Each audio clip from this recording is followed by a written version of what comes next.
Ekki langt síðan maðurinn bjó út í náttúru. En hvernig fór hún að því að lifa frumstæðu lífi sem veiðimaður í Afríku í það að taka yfir heiminn? Leyfðu mér að taka ykkur í ferðalagi gegnum tíma og sýna ykkur þróun mannsins. Fyrir bil 200.000 árum voru einir uppréttu menn sem lærðu að kveikja eld. Talið að þeir höfðu eldstæði staðsett við innganginn á heggjunum til þess að fæla í burtu rándýr á meðan eldurinn veitti þeim hita og ljós. Eldurinn gerði þeim líka kleift að skapa betri verkfæri og elda mat sem sparaði mikinn tíma þess að þeir þurftu ekki að tyggja og melta matinn jafn lengi. Fyrir bil 60.000 árum byrjuðu hópar af hinum vitbornu mönnum að tínast úr Afríku og dreifast heim. Þar á meðal í Mið-Austurlöndum, þar sem átti eftir að koma ný uppgötvun.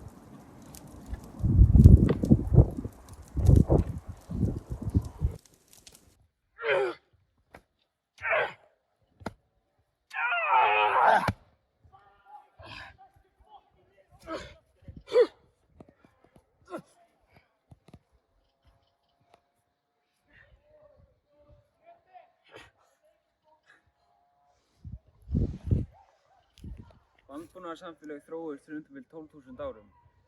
Í þeim gátu menn borðað plöntur sem þeir plöntuðu og dýr sem þeir ræktuðu. Landbúnaður sparaði mikinn tíma sem var nýttur í að uppgötva nýja hluti og efla samfélagið. Fjölskyldur urðu mikilvægari og hús fjölmennari. Einnig komu margvísleg trúarbrögð fram á þessum tíma.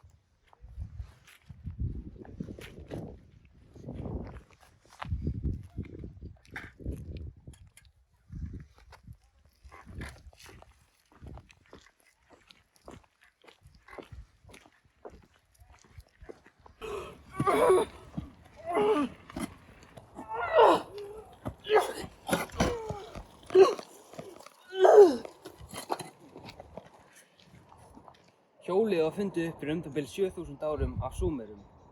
Það átti eftir að breyta sögu mannkyns að eilífu. Hjólið sjálft frekar einföld uppfinning, en það hjól með öxul sem breytti öllu. Hjól með öxul getur hreyft stóra og þunga hluti með einföldum og hröðum hætti.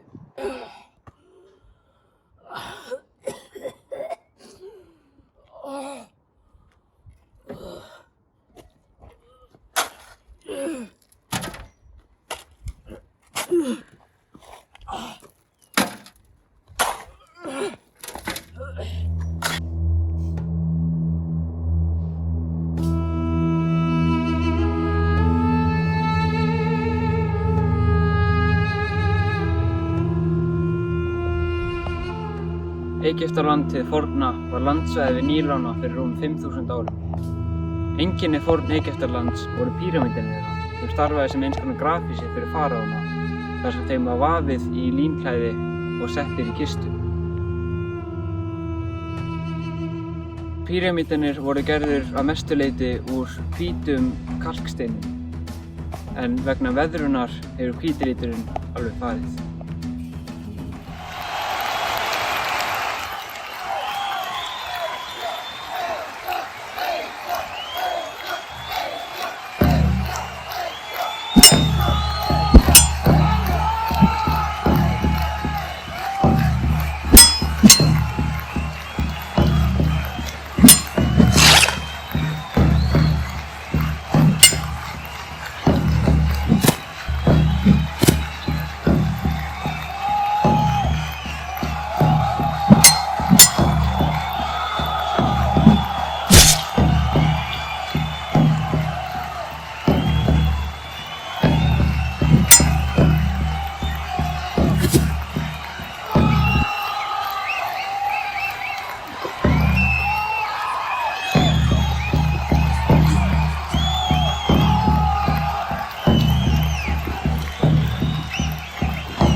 Skylmingaþrælar og stórprestur á Rómaveldi. Þeir börðust líf og dauða í þinglegosum Rómar á meðan þúsundir manna hvolfaði. Rómaveldi byrjaði sem borg í Ítalíu. en á 600 árum tókst þeim að taka yfir hálfa Evrópu. Rómaveldið féll árið 476 þegar þýskur ættbálkur sigraði. Þeir höfðu stækkað á of stuttum tíma og áttu ekki nógu mikið heimili.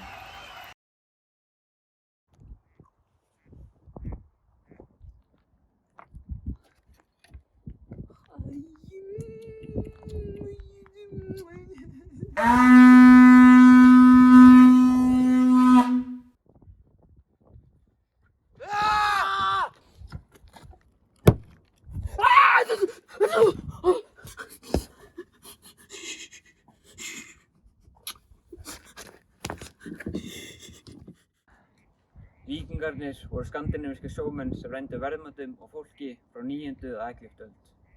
Þeir réðust aðallega á Bretlandseyjar en fóru líka stundum á aðra staði í Evrópu. Víkingarnir bjuggu í löngum rétthyrndum húsum sem kallast langhús.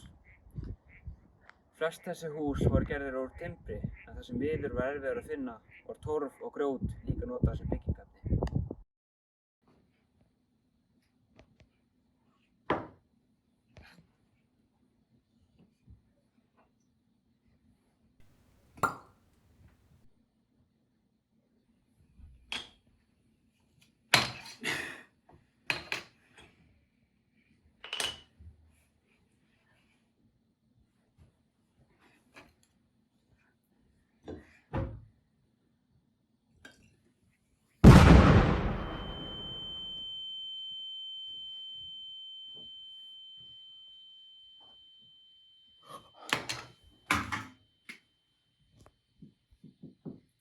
Frá 16. öld að lok 17. aldar myndaðist bylting sem síðar var nefnd vísindabyltingin.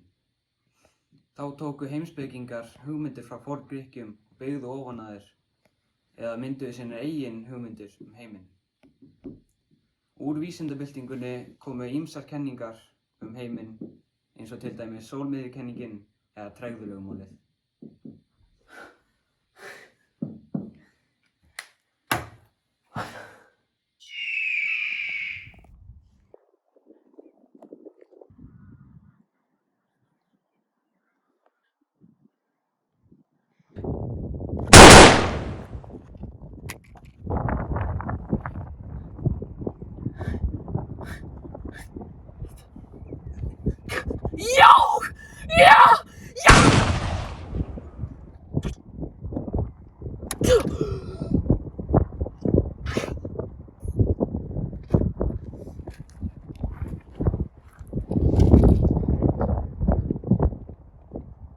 Villta vestrið var töluvert öðruvísi í bíómyndum, þar sem kúrekar voru lýstir sem ofurhetjur og einvígi voru hversdagsleg atvik.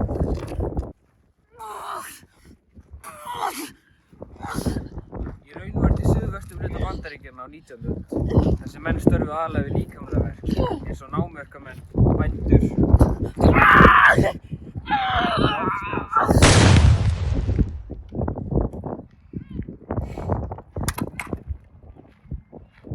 Seinni heimsstyrjöldin var stærsta stríð sem einn olli flestum dauðsföllum í sögu mannsins.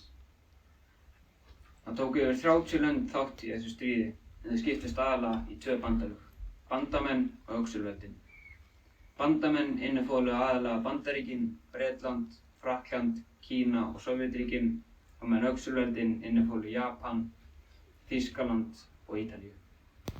Leiðtogi Þýskalands, Adolf Hitler, notaði vald sitt til þess að dreifa áræði sínum gyðinga og ætlaði sér að útrýma þeim. Honum tókst að drepa 6 milljón gyðinga og þetta talið verið eitt hryllilegasta atvik mannkynssögunnar. Stríðinu lauk síðan þegar Bandaríkin varpaði 2 kjarnorkusprengjum á Japan.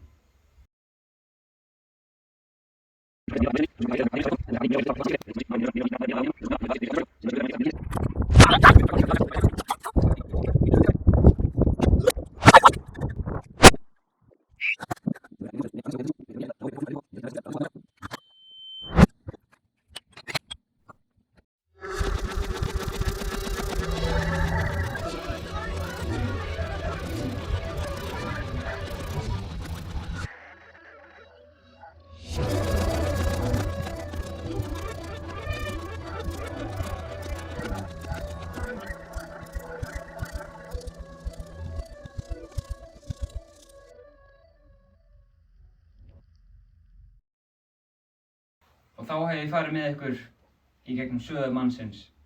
Verið sæl.